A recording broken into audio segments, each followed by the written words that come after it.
friends, hi and welcome. You are watching the Mundane Midlife podcast. I almost said the Mundane Knitter.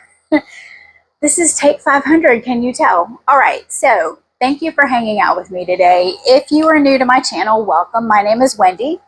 On Ravelry and on Instagram, you can find me as Silly Fruit. I think at this point, that's probably the best place to find me because candidly, TikTok still scares me and intimidates me. I am on take 500 because honestly, I am trying to level up the audio quality of the podcast, and I have a mic and I recorded with it earlier and it sounded like I was coming to you from a tin can. So I like to learn new things, trying the mic in a different area. I'm going to check to make sure that this is recording and I'll be right back. Okay, we're good to go. Miracle of miracles. I have a group on Ravelry. It's not super duper active. That is okay. It's fine by me. I'm just glad that you're spending a little bit of your day with me. I have some finished spinning, some finished objects to show you, to tell you a little bit about my plans. And I'm going to try to remember how to do all of this because have I mentioned that this is like take 500? All right, so without further ado, and I'm going to try to insert a picture of this, or you will have seen the picture of me wearing this as a finished object at the beginning, depending on how smart I am with editing. But I did finish the sidelines wrap that I was knitting for my friend that I started last week. I knit this on size, check out my project page on Ravelry for everything that I'm going to show you, but I'm pretty sure I knit this on size 3.75 needles. Using Yarn Bee yarn. So DK weight is the purple and the, I think it's like a baby bee purple and the sugar plum colorway, if memory serves. And then the yarn that has like the barber pulling in it is Yarn Bee Moody Mosaic. They are acrylic yarns, and then I dug into the stash of buttons that I got from Joann's a million years ago and affixed this to it. I'm very happy with it. I will tell you that when I put it on, it is a lot larger. So the Moody Mosaic, the yarn that is in the center of this is actually a worsted weight, and then the purple is a DK weight. So it looks like a whole, like I'm Zoltar from the movie Big a million years ago, if you remember that. It is a very lovely head wrap. I think that it will keep my friend Susie very warm. It is going to the West Coast. I'm very happy. She is very knit worthy. So I'm done with that. So Sideline Wrap is a pattern by Brienne Moody. It is a paid for pattern on Ravelry. Talked about this last time. Increases and decreases are charted. And then the part of the pattern that you do for a very long time over and over again is not charted. It's written. It's charted and written, excuse me. I enjoyed it. Since I knit it once already using finger and weight yarn, had I not actually had to do work, I probably could have finished this in under a week. End to end, it got done in a week. But again, I'm very pleased with it. Very pleased with how it turned out. Next thing that I'm knitting, the next thing that I finished some spinning. Now, I still have this on the Knitty Naughty because it needs a bath, but I finished some Superwash BFL. This is from Highland Handmaids. My friend Naomi is now dyeing and creating beautiful yarn and fiber under Captain Black Fiber Company. I think that's it, Captain Black Fiber Co. She still has some closeout Highland Handmaids, and I showed at the beginning a picture of, I joined the Three Waters Farms like bump of the month, like a yarn fiber of the month, and that arrived yesterday. It is glorious. I can't wait to spin it. But in taking stock of my spinning fiber, I had very little. I had like I was down to like 6 bumps of fiber, 6 braids of fiber. So I was able to supplement and enhance the stash by grabbing some closeout Highland Handmaids fiber, but also under Naomi's new company, Captain Black Fiber Co. She also has really beautiful yarn, fiber. The prep is just wonderful. And so this is Blood Splatter. That is the colorway name. It is a superwash BFL. I intentionally spun this on a larger whirl because I wanted to make sure that I had some variation. I also found, going through everything, I found my wraps per inch tool, and when I did the wraps per inch, this is actually coming in as a light DK, which is wonderful because I was aiming for DK. It's 204 yards. I expect that it's going to plump a little bit once I soak it and thwack it. So, finish spinning. Easy peasy, lemon squeezy, Bob's your uncle. Let's go. Other thing that I'm working on that I'm hoping that I will be able to finish between now and when the NFL season kicks off. I think that the NFL starts officially on Wednesday, the 9th of September, which is new this year. Typically kickoff is Thursday, but it's happening on Wednesday. I am trying to clear my needles. There are projects that I've had on the needles long term, and they're going into hibernation. I don't have a lot of them. I've got, really, I've just got the Sierra lacy top tunic that's cotton. But I am working on this, and I'm really going to make this my sole focus for the next week to, I think Amber from A Lovely Yarn, I think I called it A Lovely Stitch in error last week. Like, she is in the process of clearing her needles, getting ready for fall. I'm doing the same thing. A lot of the podcasts I'm watching these days are doing the same thing, so I don't think I'm alone in this, but I am working slowly, steadily on the Brickless. Brickless is a pattern by Martina Bim. It is available on Ravelry. When I started to learn how to knit back 18 years ago, I remember knitting Martina Bim's patterns and feeling like I was so smart and so clever. And this does not disappoint. This feels the same way for me. And I have had this skein of Yowza from Miss Babs in my stash for at least 10 years. At least 10 years. Okay, so this is her Perfectly Reckless colorway. Gorgeous. The variegation on it, stunning.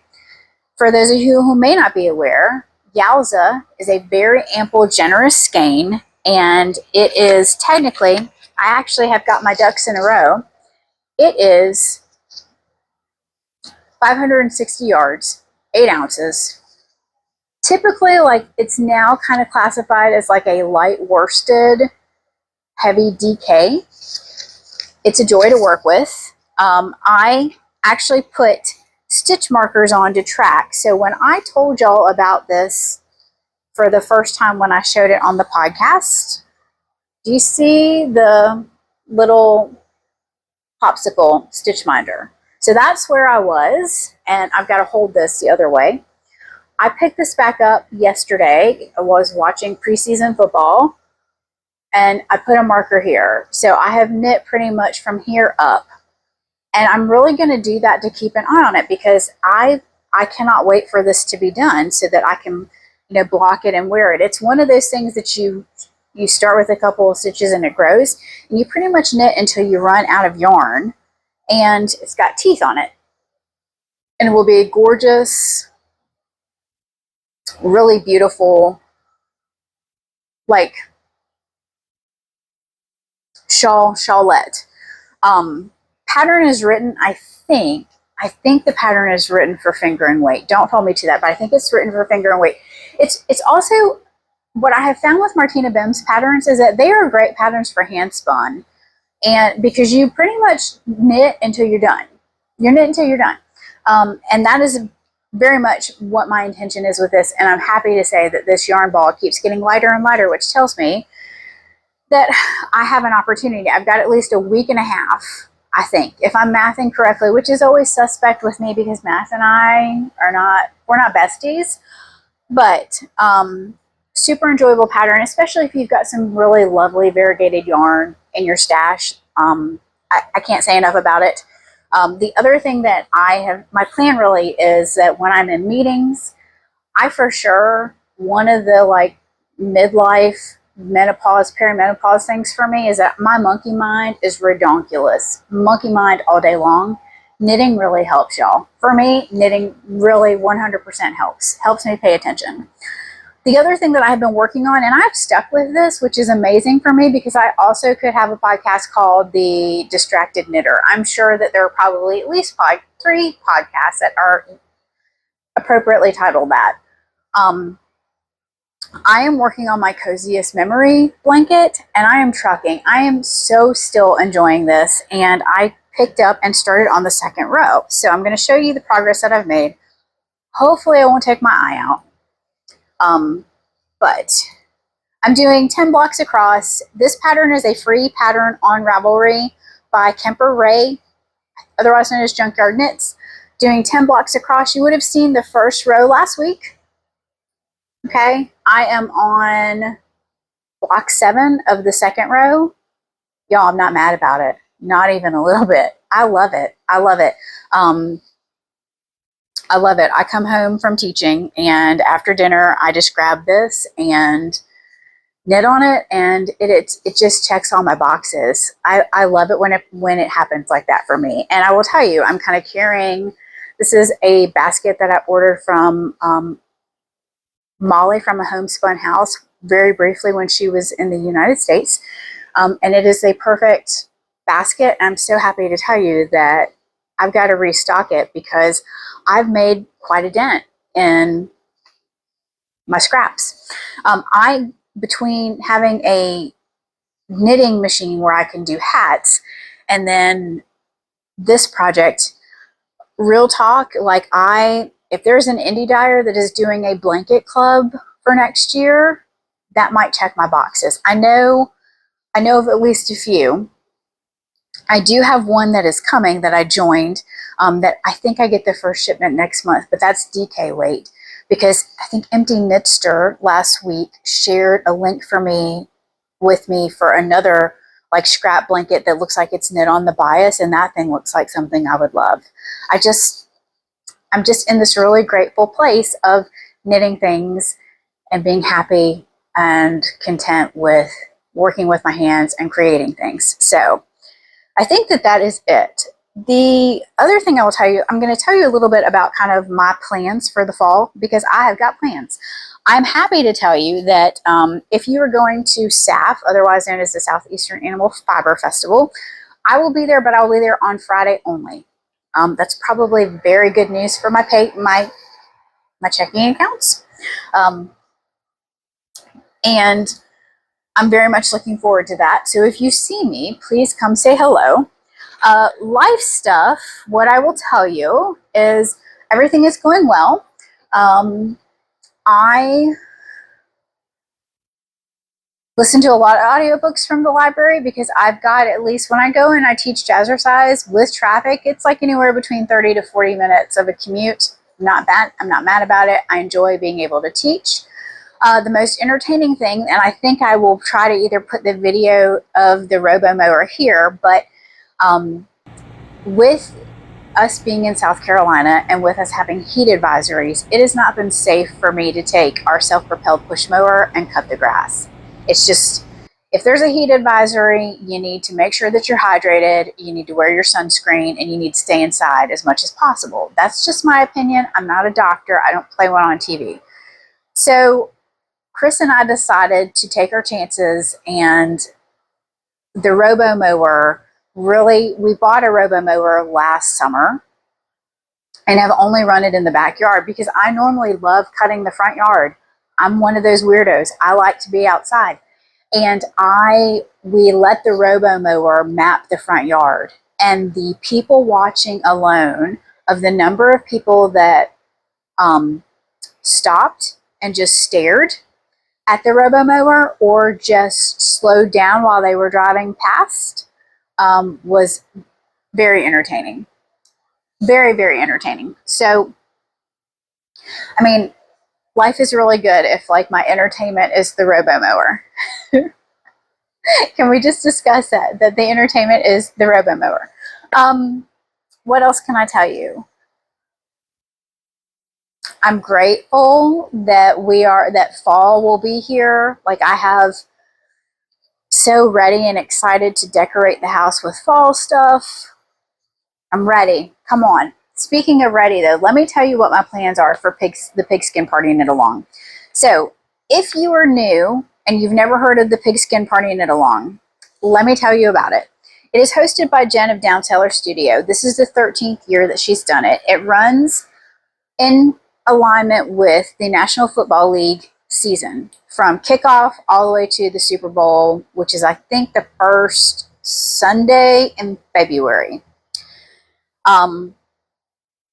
It is super chill. It is this knit along can be whatever it is that you want to make it. I have always loved it. Because my knitting mojo, and I'm just in this really lovely place of wanting to work with my hands and hold yarn again, I am so excited. I have used Gemini and created little placeholders for the Pigskin Party and what I'm planning on knitting. So I'm going to hold this up and hopefully you'll be able to see the picture. I also used Gemini to create a picture for the podcast, and I'm not mad about it, but this is the placeholder. I'm not sure. Ooh, you guys can't see that. It totally did not do what I needed it to do. You see it better that way. I know that you're getting the reflection, but I sat down last weekend, looked at the list of sponsors, which is always being updated. There's no cutoff to join the Pigskin Party Knit Along, by the way, that I'm aware of. Just go check out the DownCellarStudio Ravelry group. You will find everything that you ever wanted to know. If you do want to participate in the knit along, you do have to sign up. But again, it's one of my favorite things. My plans and the little bit of stash enhancement that I have. I do have other things on the way. I will tell you that. It's been so nice to see lovely makers and independent dyers. And Jen always has a list of really talented dyers that participate in the Pigskin Party Knit Along as sponsors. And I have taken advantage of them and bought really beautiful things that should be here soon. But the one thing that did arrive in the mail that I told y'all about is, like, I will be knitting the sidelines wrap for a third time. I typically don't do that with patterns, but my friend Carrie saw the sidelines wrap that I did and was like, I want one. Please make me one. And she is very knit worthy. So I did an online order with Hobby, Hobbii. They are an online yarn shop in Denmark. I'll be honest, it was cheaper to order yarn from them than some of the online knit stores here in the United States. Truthfully, I sat down and worked it all out. And I ordered literally 3 balls of sock yarn. So this is Friend Sock Wool. It is roughly 200, I think it's like 229 yards. So I'm going to keep the same needle size and this will be one of the first things that I cast on the 9th of September. But I will be doing a sidelines wrap. And here's the other thing I will tell you. Hobby does, I don't know if you guys are going to see that. I think this is actually kind of showing up more pink, but it's red. It's like it's a tomato orange. Hobby does dishcloth cotton, but they do it as fingering weight, which is really lovely if you are someone like me, that if you are holding like a worsted weight cotton to knit a dishcloth, it dries your hands out. And they have got really cute Halloween themed and Christmas themed dishcloth cotton. The first order I did with them was around this time last year. And I'm a sucker for seasonal stuff. I absolutely am a sucker for seasonal stuff. And I saw their Halloween colors of dishcloth cotton, and I ordered it thinking that it was going to be typical like medium weight, worsted weight. No, it's fingering weight. So I held it double. And when you see me knitting in the vlog part of this podcast, inevitably I have got Hobby cotton dishcloth yarn in my bag for jazzercise. And if I have practiced and I know what I'm doing and I'm not trying to rush to learn routines at the last minute, I will sit down and knit. I'll just sit and knit, and it's typically a grandmother's dishcloth. I had one to show you when I did my recording earlier this week, but the audio for that, y'all, I just sounded like I was living in tin can land, and I I know that this podcast is not known for high-end video quality, but I didn't really like the way that the audio sounded, so I didn't share it. So I will be casting on, though, my third sideline wrap. I told you guys about that. You can find all the information about that on my project pages. But the other thing, and honestly, like, it is going down for real. To quote Flo Rida, and I can hear the song going off, but I'm not going to sing it because it's licensed and I don't want to get a copyright flag on this YouTube video. I am knitting the goldfinch. A million years ago, when Adore Knit Steph had the Knitting Samurai podcast, I think she knit 4 different goldfinches. I could be making that up. Anyway, I saw it. I went, I got the pattern. I even created the project page for it back in 2020. In 2020, y'all, I have yet to cast it on. So it is going to be goldfinch or get lost. Like, this is the year. The yarn is caked up. I'm going to knit the damn thing for serious. I'm using 3 balls of Plucky Knitter that is coveted stash. They are caked up and ready to go. One is a navy blue, one is like a coral, and then one is like an olive. I cannot wait. That thing is going to be on my needles. The other thing that I've got planned to knit, I went through, and I think I have like fantasy knitting, and I sometimes think that I knit things that I haven't really knit. Jen of DownCellarStudio has designed lots of beautiful patterns. I enjoy knitting them. I thought that for sure I had knit her World of Difference shawl. I have not. I thought that I had knit her Riley Rose cowl. I have not. I don't even think I've knit her Riley Rose hat. So I have some things to do there. I also will be casting on a couple of patterns. Like, I have a time trades kit that I got from Diane of Suburban Stitcher very, very long time ago. That is going to be my Advent knit. And it just so happens that she is the sponsor for the month of December. Like, I'm so excited.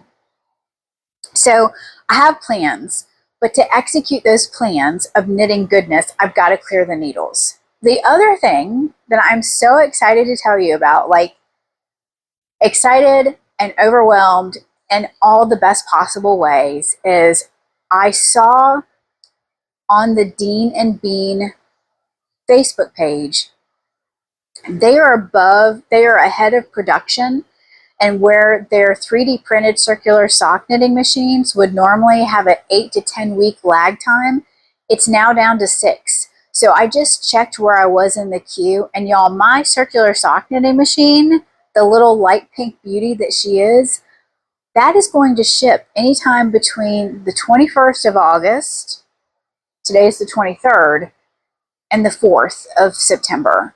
It's entirely possible that the next time I podcast, that I might have in my grabby little hands my circular sock knitting machine. I'm so stoked. I'm also hashtag a little scared because there's such a learning curve with circular sock machine knitting. I remember that from taking those classes at SAF. The one thing I will say is that the Facebook group that Dean and Bean has set up, they don't have a Ravelry group, but they have got a Facebook group, and people are very kind, very helpful, and they respond very quickly. They also are, I think they're getting ready to start up their monthly Zoom calls where you can drop in and learn online. They also, because they're based up in Asheville, they host a crank-in late April. At least they have for the last 2 years. So maybe in late April, I will be heading up to Ash Vegas with my little light pink circular sock knitting machine. My goal on my own is to have something that resembles a sock tube by Thanksgiving. By Thanksgiving. That's my plan. If it happens before then, amazing. But Thanksgiving is the deadline that I've given myself, and I reserve the right to change my mind because I also am very much inspired with my knitting right now. I may go straight banana pants and actually knit. I have some beautiful, like, royal purple, bulky weight yarn in my stash, and I've been wanting to make another vest. I think it is time for me to start knitting garments again. I might also go straight crazy and cast on a ranunculus. I have got some neon yellow alpaca merino blend that I got from Ice Yarns that would be an amazing ranunculus. So those are all the things that I'm inspired and daydreaming about with regards to knitting. So that is it. I do also want to say I'm going to start talking a little bit more about the things that I'm grateful for, because I just think gratitude gets a lot of airtime, but I also think that gratitude is just a practice that I do daily, and it has made all the difference. So I'm going to tell you what I'm most grateful for. This podcast is sponsored by my gratitude for headbands. Thank goodness there are so many different headbands, because as I've talked about, my hair has been through a lot, and I'm very grateful for headbands and for air conditioning. Let's just say that. Let's say that. Okay. I'm hoping that you have the best week. Thank you for spending some of your time with me. Thank you for watching, and I hope that wherever you are, it's lovely. Take good care. I'll see you later.